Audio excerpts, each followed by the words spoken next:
Márcio, boa noite. E hoje você nos fala sobre o para eu e para mim, certo?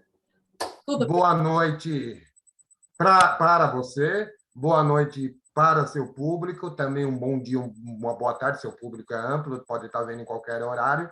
E sim, vamos conversar essa semana, bater um papinho. Esse é papinho rápido, eu tenho feito aí umas conversas mais longas aí com você, né, nos outros vídeos. Esse eu acho que é bem, porque o assunto realmente não tem muito, mas é um problema que a gente não pode realmente cometer. Acho feio, mas eu acho que é simples aqui como a gente resolve. Você comentou, deixa eu mostrar para nós. Você tem aí uma famosa lousa que não é lousa? Estava aqui, agora sumiu, ficou branca. Vamos, vamos voltar, Tá, mas então. ficou branca. Veja se ela retorna, então, por favor. Ah, agora sim. Então, eu tenho aqui essa questão, né? É para eu, para mim. Novamente, a explicação aí requer, né, um porquê aí um pouco mais teórico, mas sendo objetivo, a ideia do vídeo de direto ao ponto, aqui te tirar a dúvida, Sim. eu fiz assim, olha, para mim, esse mim é chamado pronome oblíquo, é um pronome usado para complementar verbo, né? Ou seja, o dar foi dado algo, esse brinquedo, para alguém. Então, isso é um complemento de verbo.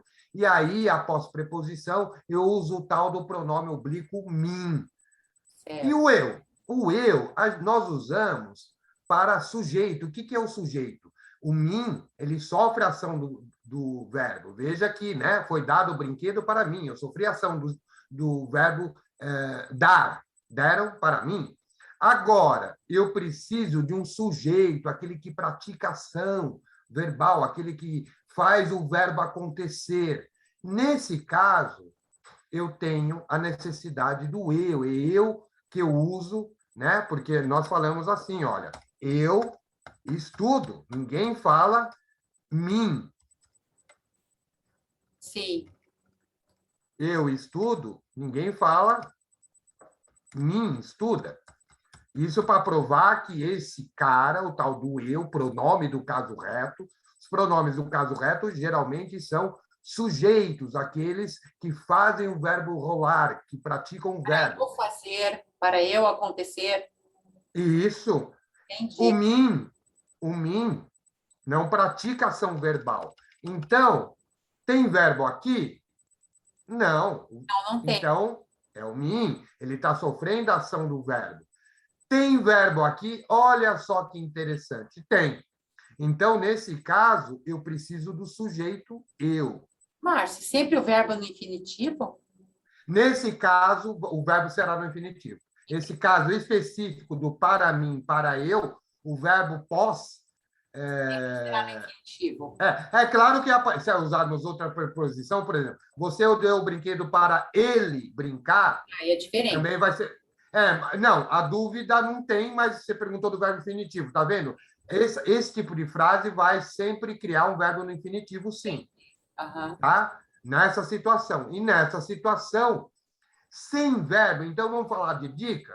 Olha, você está em dúvida aqui, né? Olha, você está aqui. Aliás, prova cobra muito, né? Tem uma lacuna lá.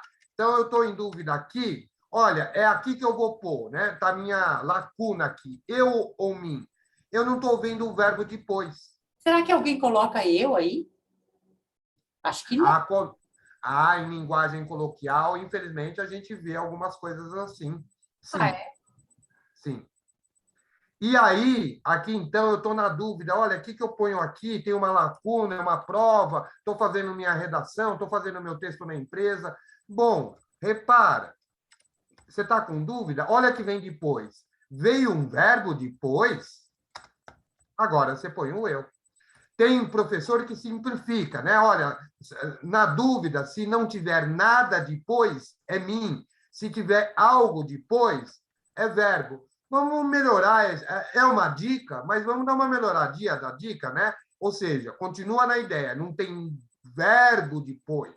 Não tem verbo depois, você usa o mim. Tem verbo depois, e como você falou, o verbo no infinitivo, né? Aquele terminado em ar, o dinheiro, vender, o ir, o partir, Tem verbo depois, você usa o eu. Não tem verbo depois, você usa o mim. Entendi. E lembrando, claro, que falamos dessa situação do para eu, para mim. Sem verbo, para mim, com verbo, para eu. É eu. Isso aqui eu falei que é simples, mas cria um erro meio complicadinho. Isso aqui num texto fica realmente meio feio, né? Dá para passar uma má impressão para o leitor, é um erro meio primário. Numa redação também, isso aqui passa uma impressão, porque é um erro considerado realmente um pouco primário, e linguagem, né? Verbal, ou seja, na minha conversa ali, na minha entrevista de Mas ficou bem emprego, claro, Márcio, ficou bem claro. né? Eu acho que se eu puder pedir aqui para o nosso público pegar essa ideia e praticá-la, não errar mais em qualquer situação, eu acho que é uma boa para ele. Na hora de escrever e até na hora de conversar com o chefe, na proposta ali de uma vaga de emprego, porque pode dar uma complicadinha aí da pessoa achar que ele está cometendo um erro, digamos, novamente a palavra, um erro meio primário. Não, mas ficou bem claro. E eu acho que a pessoa vendo o vídeo, pegando a sua explicação, ela está muito clara. É automático a pessoa gravar porque está escutando a forma certa, entendeu? Automático. Tem Olha, verbo, eu. Bom, tem verbo, eu brinco, né? Até nós estávamos conversando um pouco antes da aula, né? Tem um professor que fala assim: mim não faz nada, então quem vai fazer o verbo, quem pratica a ação, é eu. Mim realmente não faz nada, não pratica verbo nenhum, não. Para eu brincar ou para mim. Acabou o nosso problema. perfeito. Palmas para a sua explicação. Obrigada, Márcia. Palmas é para a língua portuguesa, ela que merece o nosso Palmas para a sua orgulho, a explicação. nossa admiração, a nossa querida língua portuguesa. Obrigada, então. Obrigado, uma boa tarde, noite, manhã para todos vocês, né? Porque além de você, o seu público é grande. Agradeço mais uma vez a presença e espero aqui estar sempre podendo colaborar, nem que seja um pouquinho, com a melhora de como nós escrevemos e como nós falamos. Obrigada, então, Márcio. Tchau. Muito obrigado a todos vocês. Um abraço. Tchau.